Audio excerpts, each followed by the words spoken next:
Leluhur itu kan pasti mencari bibit yang baik. Bibit yang baik itu akan mengeluarkan cahaya yang bagus. Nah kalau cahayanya nggak bagus ya malah mungkin dipilih leluhur kan gitu kan.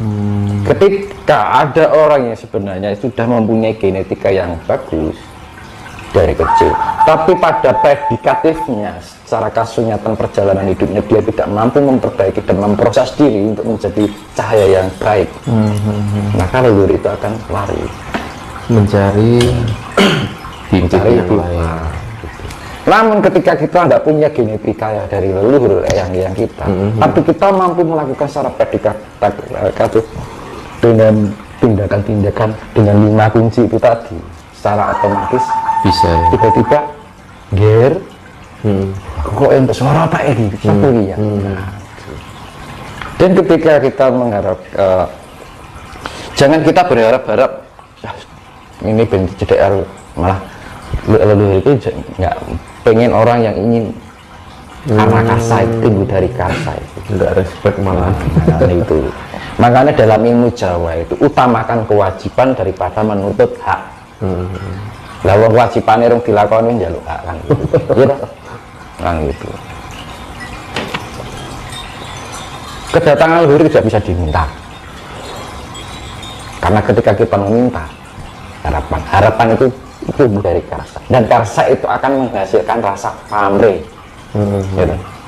Ujung-ujungnya apa jenenge yang namanya punya keinginan pamrih nah ini.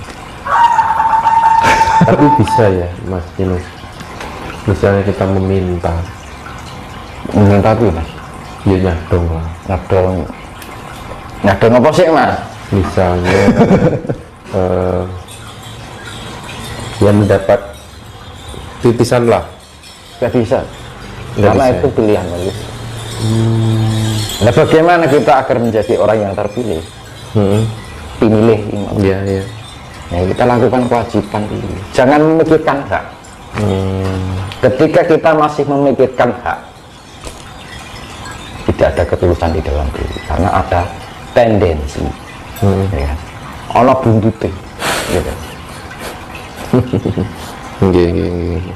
Orang kalau mempunyai keinginan karena ada pasti ada buntutnya. Nah, orang tidak keturutan keinginannya, yang timbul apa? Orang kalau menginginkan sesuatu, kalau kita tidak tercapai sesuatu kan mesti buntutnya nyelempak ya. Buntutnya nyampuk kiwa tengen ya. Nah gitu loh, tahu maksudnya? Nah, siap. gitu. Marah-marah, akhirnya ngomongin di belakang, wah gini, nah timbul pikiran negatif lagi, gitu. Timbul kebencian lagi, akhirnya timbul energi yang negatif, akhirnya energi negatif menghasilkan karma buruk. Nah karma buruk akhirnya kita mendapatkan karma ketika karma datang menyalahkan keadaan pada kelakuannya apa itu kan gitu. Makanya itu makanya lakukan tindakan berdasarkan kita kewajiban berdharma. Hidup itu kan harus punya berdharma itu adalah kewajiban. Nah, kewajiban itu berdasar dari kesadaran diri. Nah, kenapa kita harus mempunyai kesadaran diri? Nah, apa urip ya mau tekojub apa sing gawe awake dhewe? Apa dunia iki sing gawe mbae dhewe. Nah, kesadaran diri apa loh? Ya, kita makanya ketika kita menyembah lautan, kita ada yang menghina, bilang menyembah berhala. Yang menghina itu tidak tahu diri. Nah itu, iya kan? Ketika kita sedekah bumi dianggap itu kafir. Yang mengatakan itu adalah orang yang tidak tahu diri. Ya betul. Manggonnya cibuto lemah. Ya. Oh iya Mas Dino. Makan tumbuh dari tanah. Kita makan sehari-hari yang kita butuh, kita sadari itu. Makanya aku pernah bilang, ketika kita minum itu kita sadari, wah rasanya kopi ini ya enak tenan ya. Nah, ini rasanya pahit tadi, rasanya sedap, apa sedap nikmat gitu. Nah, kok iso jadi kopi merbenek banget. Terus kita beli berdiam diri di bawah pohon dingin misalnya, wah seger pian aja, enak wit-witan, enak wit-witan ya panas ya. Kan kita sudah dihamemayuni kali sama itu tanaman. Makanya dengan keadaan seperti itu kita harus mempunyai pola pikir yang namanya hamemayu hayuning bawono. Nah, sedekah alam itu adalah hamemayu hayuning bawono. Nah, itu tumbuh dari mana hamemayu hayuning diri? Ketika kita bisa memayu hayuning diri, otomatis kita akan memberikan hamemayu hayuning bawono, juga hamemayu hayuning sasama atau sasono. Nah, kita menghidup. Oh ternyata ketika kita duduk di bawah pohon itu sejuk ya. Berarti penting kan. Zaman saya ini malah kita didoli, dadek duit dilempet kan, lebok kene ATM kan, akhirnya bang bisa seneng gitu. Tukok WKI, tukok itu, pergi, wah aku bisa di mobil, akhirnya juga ibuan diri. Oh aku bisa loh ini. Nah, ya. Orang kalau orang merasa mampu dari jalannya itu sudah lain. Iya, gimana? Orang masuk morat gitu misalnya, nggak punya. Ketika kaya, wah aku, makanya sudah bisa merasa mampu. Nah itu jebakan-jebakan yang seperti itu yang kita waspadai. Itu makanya kan saya kembalikan pada ajaran budi pekerti luhur orang Jawa, ya kan. Makanya di zaman ini penagihan perjanjian eyang sabdo palon ini yang dikembalikan. Manusia harus bisa berhamemayu hayuning diri. Ketika manusia bisa berhamemayu hayuning diri, maka dia akan bisa mampu hamemayu hayuning bawono, hamemayu hayuning sasono. Hamemayu hayuning bawono itu apa? Diartikan hamemayu itu artinya diambil kata dasar adalah ayu. Ayu itu adalah keindahan. Hal itu artinya suatu kata kerja. Ya. Mengindahkan bawono. Kita mengindahkan alam semesta ini. Hamemayu hayuning sasono, kita mengindahkan sesama kita. Dengan cara apa? Tepo sariro, rananing sariro, bagi ini teman. Iya. Kurang untuk sariro, hamemayu hayuning diri, kita mempercantik diri kita. Tapi ya sekarang ya dicantikin ragawinya. Ketika kita mampu mempercantik jiwa kita, otomatis raga kita juga akan terawat. Tapi ketika orang mempercantik ragawinya, belum tentu jiwanya bagus karena wadah. Barang nek wadah ya apik durung karuan sini apik. Nggih. Itu zaman sekarang kan ya makanya dibilang orang hanya memandang sebelah mata, itu kan zaman sekarang kan gitu. Di sawam mencoba tok kan gitu kan. Makanya menilai keburukan dan ketidakburukan orang lain itu kan zaman sekarang hanya sebatas kulit gitu. Makanya ilmunya ilmu kulit juga. Makanya itu dikembalikan agar manusia semua di Nusantara ini biar memahami ilmu daging kan gitu. Wah ini daging semua kan. Rasanya enak kan. Nah, makanya seperti itu. Nah makanya ini saya kembalikan dengan perjanjian eyang sabdo palon dengan angka kunci 729 kalau disatukan menjadi angka 9, itu adalah awal menuju suatu kejayaan. Karena kejayaan itu sifatnya ada dua, fisik dan non fisik. Ya.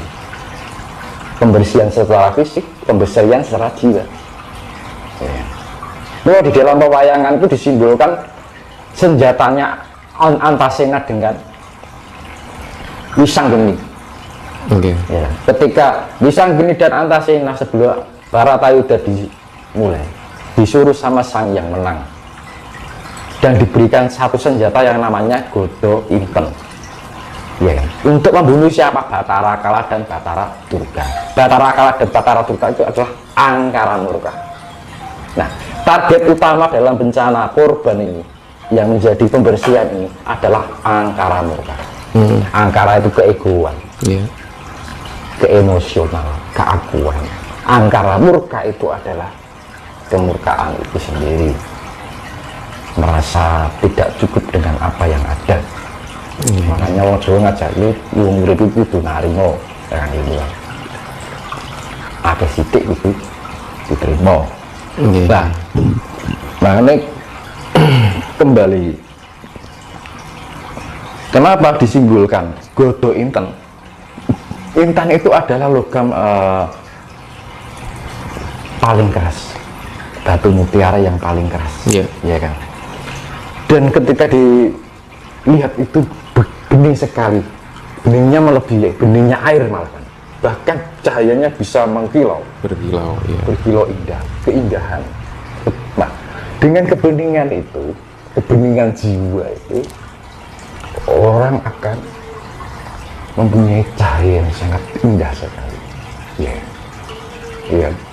dan bisa ketika mendapatkan cahaya, pancaran itu menjadi indah, pancawarna.